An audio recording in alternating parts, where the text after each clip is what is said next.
hacemos un mapeo rápido de cuáles son las primeras las primeras regiones que lideran el ranking de índices altos de la corrupción. Tenemos Madre de Dios, Loreto, hablando desde el punto de vista amazónico, ¿no? Si queremos venir a la costa, La Libertad, entre otros.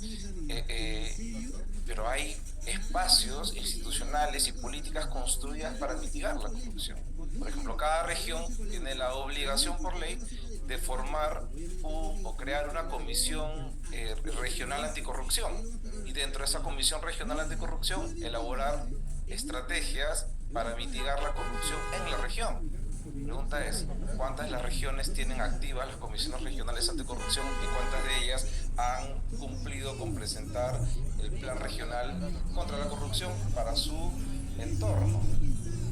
Es una primera pregunta que hay que resolver. Entonces, hay desafíos estructurales que hay que atenderlos, ¿no? Desde lo que ya está creado, y nos toca como sociedad civil en este caso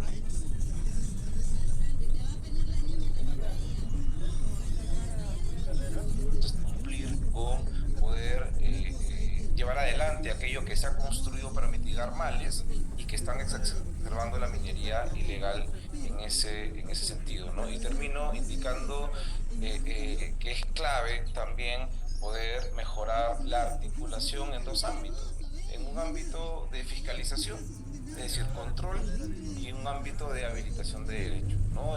La OCDE, a cargo del Ministerio de Justicia, el año pasado, el Ministerio de Justicia le encargó a la OCDE hacer un informe, por ejemplo, de cómo está el acceso a la justicia en el Perú.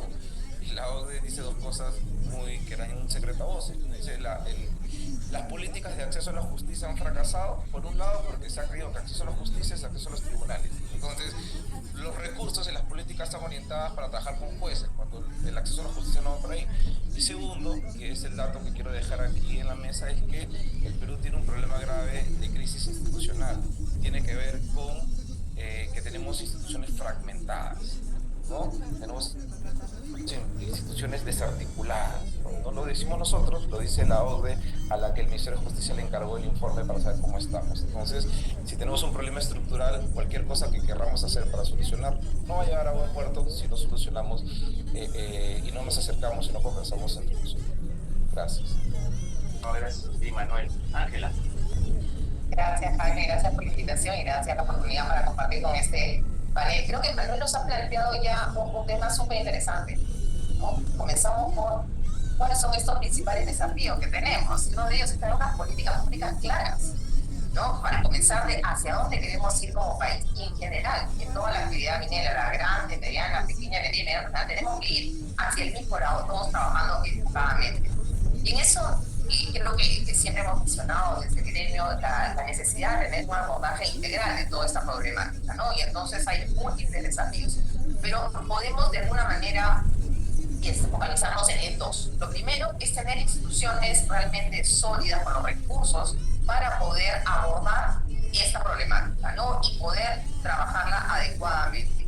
Y lo segundo es también tener un esquema claro de cómo se debe establecer esta actividad minera, desde la producción hasta su comercialización, con una trazabilidad plena de los minerales, los explosivos, los insumos químicos, de la maquinaria, o sea, tener una plena trazabilidad.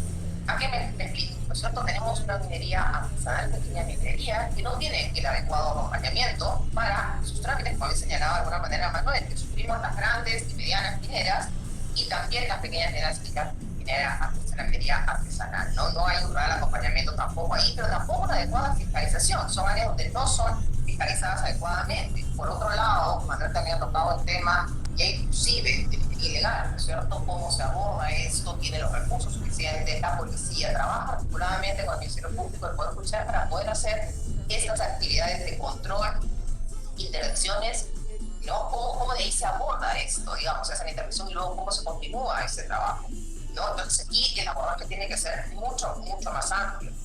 Y además, en este podemos conversar también cómo, a diferencia, ¿no? De las actividades formales, aquí tenemos pues un doble estándar, ¿no? A las actividades informales no las miramos, no las acompañamos y nos exigimos todos estos estándares ambientales de seguridad y salud lleguen a las otras empresas y esperamos que además todas lleguen a ello, ¿no? Creo que vale la pena mencionar también, justamente Manuel hablaba del tema político, ¿no? Tenemos además un contexto en el cual existe una serie de normativas y propuestas y proyectos de ley que se presentan en el Congreso que afectan en verdad la seguridad, la seguridad jurídica, ¿no? Como siguiendo al panel anterior. Ahí vemos cómo se plantean, por ejemplo, procesos de formalización permanente. ¿Eso contribuye realmente a la formalización? Preguntamos, ¿eso contribuye a un carácter excepcional? ¿Contribuye a formalizar? O en realidad lo que hace es incluir probablemente también algunos mineros ilegales dentro de ellos.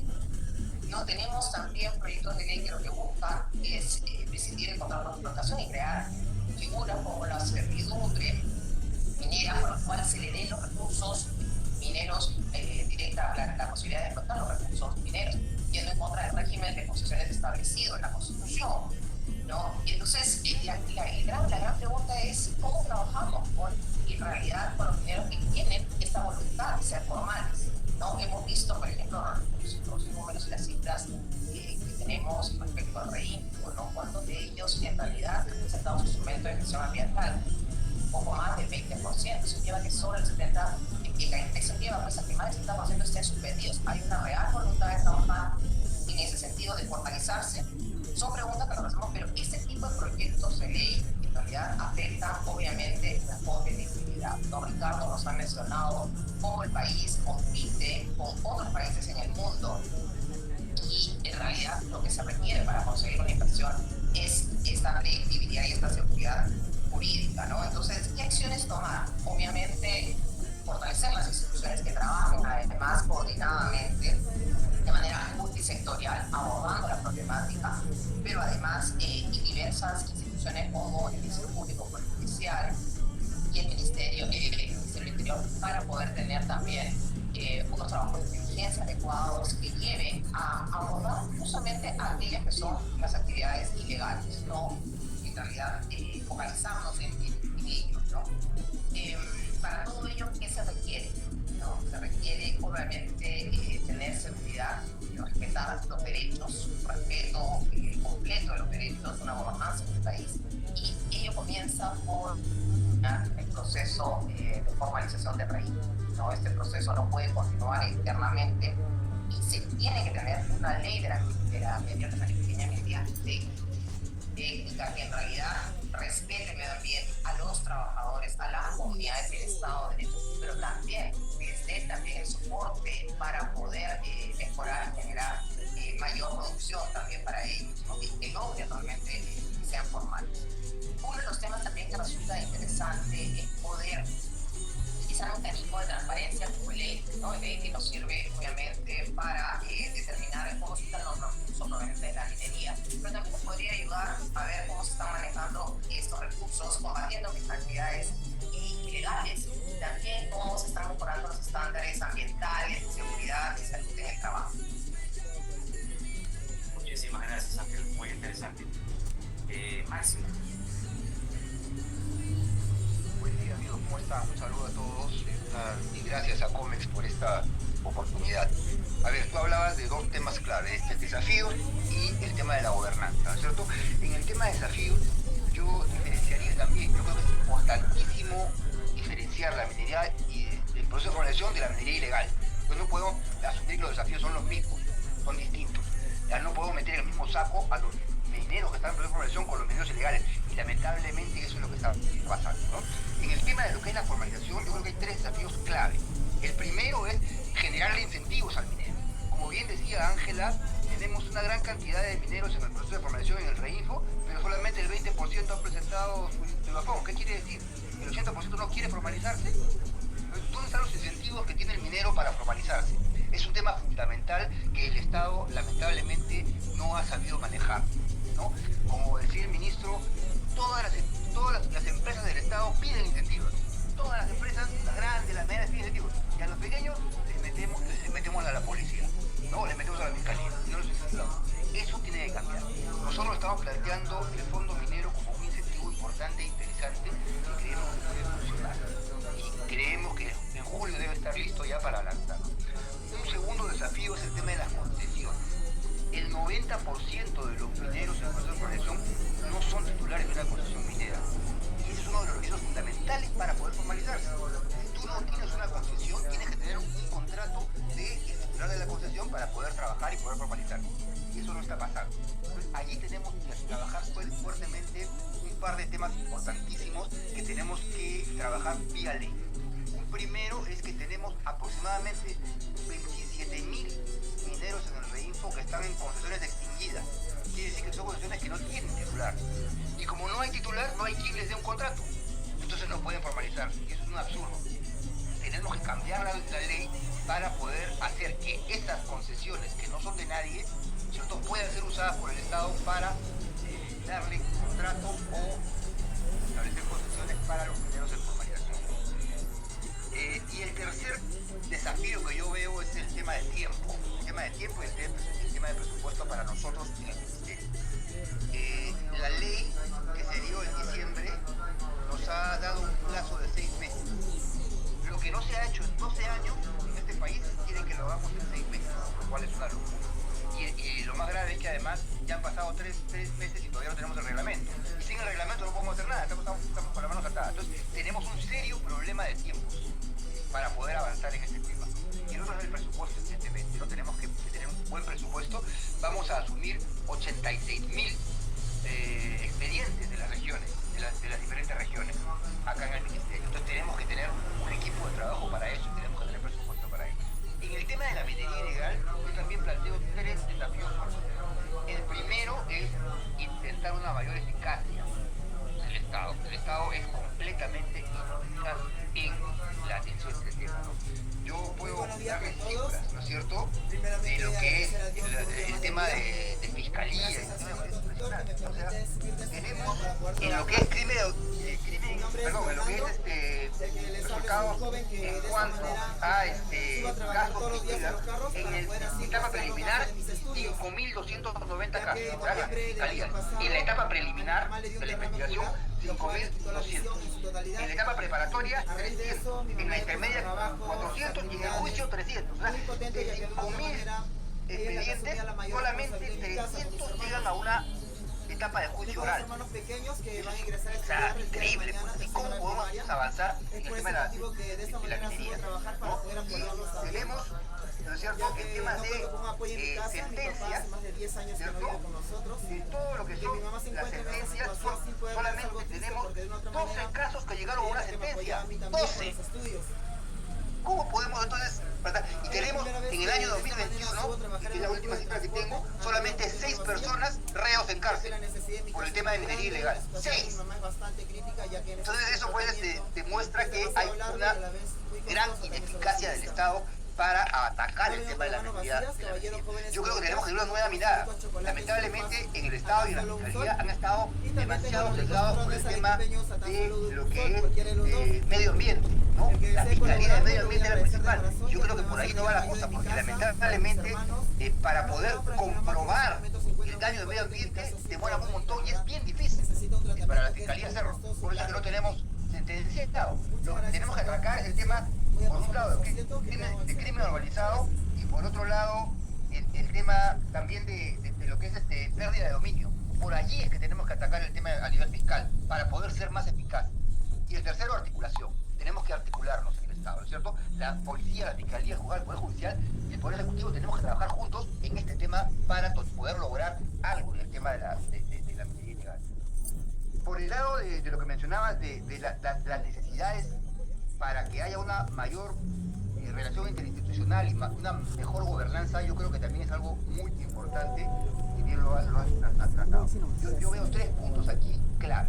El primero es el tema de la trazabilidad. Necesitamos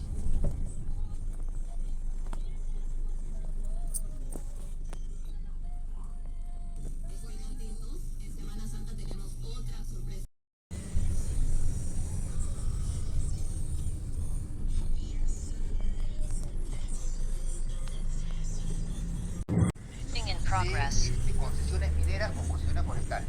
Hay una gran cantidad de concesiones mineras que estaban desde antes y que sobre las concesiones mineras se han dado concesiones forestales, que no sirven de nada realmente en el tema forestal. No hay nada. para meter a mineros ilegales,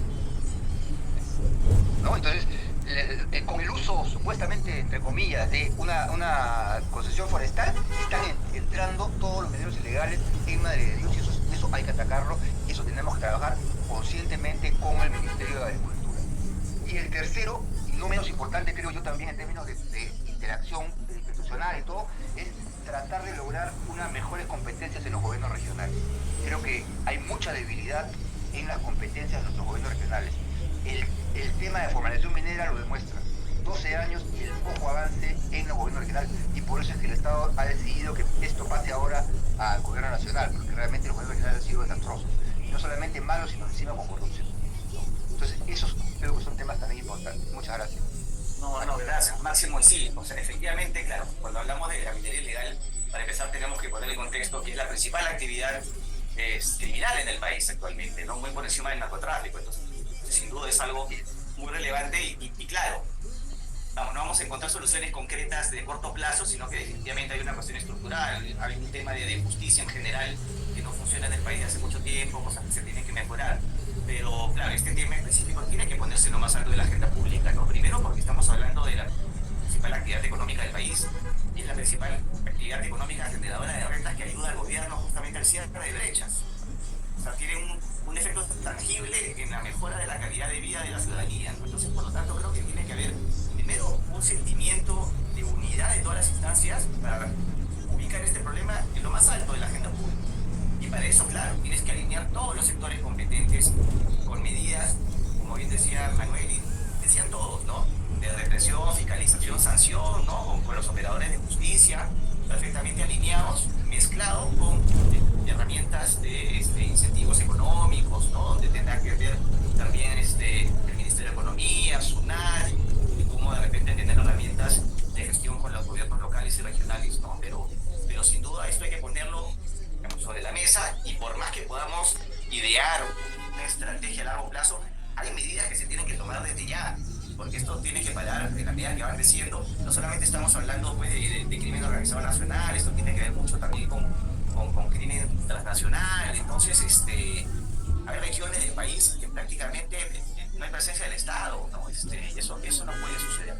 Entonces, digamos, sabiendo eso, sabiendo cuál es la magnitud del problema, sabiendo que es un tema estructural, hay cosas de repente más a corto o mediano plazo que se pueden ir haciendo, por lo menos en lo que queda de este gobierno, para ir dando algunos pasos, ¿no? Entonces, por un lado, yo te quisiera preguntar, efectivamente, la pregunta iba a ver sobre cuáles son los efectos, pero los efectos los conocemos, ¿no? De la minería ilegal en todo ámbito, pero de repente, desde el ámbito del observatorio, no sé si tú tengas alguna información con respecto a alguna experiencia internacional, por ejemplo, que pueda ayudar para tratar de replicar siempre estos casos de experiencias internacionales. Hay que tropicalizarlos, ¿no? Porque las realidades son distintas, pero de repente hay algo de información internacional que puede ayudar, porque no se trata de tampoco inventar la pólvora, ¿no? Sino son cosas que también suceden en otras partes y que puede ayudar a saber qué cosas se hizo en otra región que puede ayudar acá.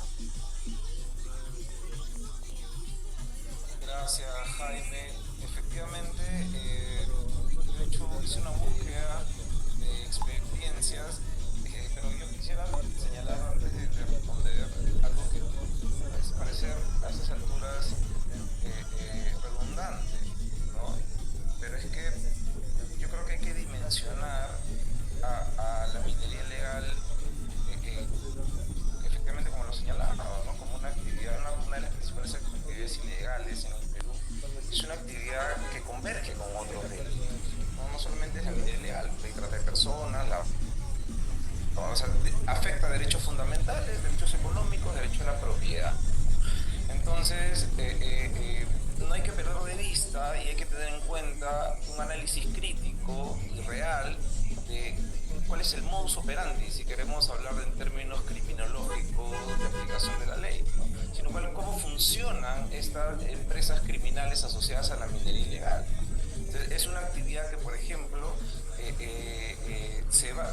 utiliza la computación de Estado, por un lado, pero además invade propiedad privada. Muchos de los mineros que en la actualidad están ejerciendo minería, ya sea informal o ilegal, atendiendo el ámbito de las diferencias, están asentados sobre territorios que no les pertenecen, que son de otras personas, ya sean de empresas o de personas naturales. Entonces yo ahí invito a una reflexión responsable de lo que el Estado puede hacer a partir de ese análisis, ¿no? Es decir, claro, evidentemente un